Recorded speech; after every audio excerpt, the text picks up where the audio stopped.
Assalomu alaykum, hurmatli brifing ishtirokchilari. Nurota tuman sanitariya epidemiologik sog'liqlik va jamoat salomatligi bo'limi tomonidan 2025-yil 6 oy davomida amalga oshirilgan ishlar to'g'risida ma'lumot beramiz. Navoiy viloyatida, jumladan Nurota tumanimizda 2023-2024-yillarda gepatit A bo'yicha epidemik vaziyat birmuncha noqulay holatda edi. O'tkazilgan barcha gigiyenik tadbirlar epidemiyaga qarshi kurash choralari natijasida 2025-yilning 6 oy davomida gepatitning A turi bo'yicha yilning mos davriga nisbatan 50% ga kamayishga erishildi. Tadbirlar davom ettirilmoqda.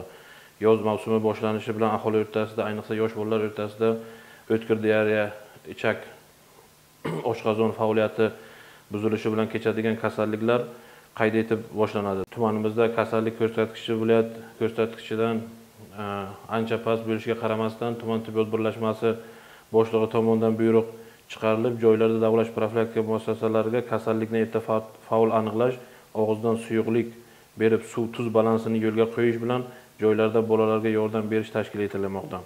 Keyingi hollardan biri bu uy hayvonlari, it, mushuk va boshqa hayvonlardan jarohatlanib qutulish kasalligiga chalinib qolish holati kuzatilishi mumkin. Bu orada har bir jarohat olgan fuqaro albatta vaksina davo kursini olishga yotqizilib emlanadi va jarohat yetkazgan hayvon aniq bo'lsa, albatta veterinar xizmat tomonidan 10 kunlik kuzatuv olib boriladi.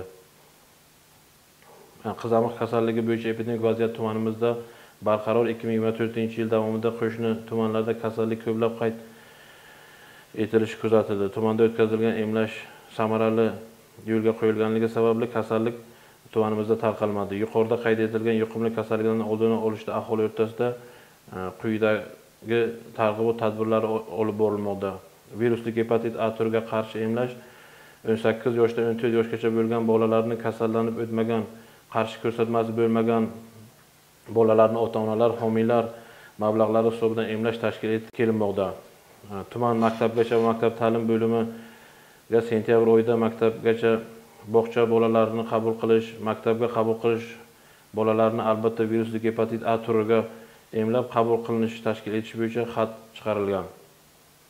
Shu bilan bir qatorda aholining yashash joyi, sanitariya holatini, tozalik, ichimlik suvi ta'minoti, hojatxona, kirxona, chiqindi yig'ish joylarini zararsizlantirib turish tadbirlari alohida tushuntirib borilmoqda.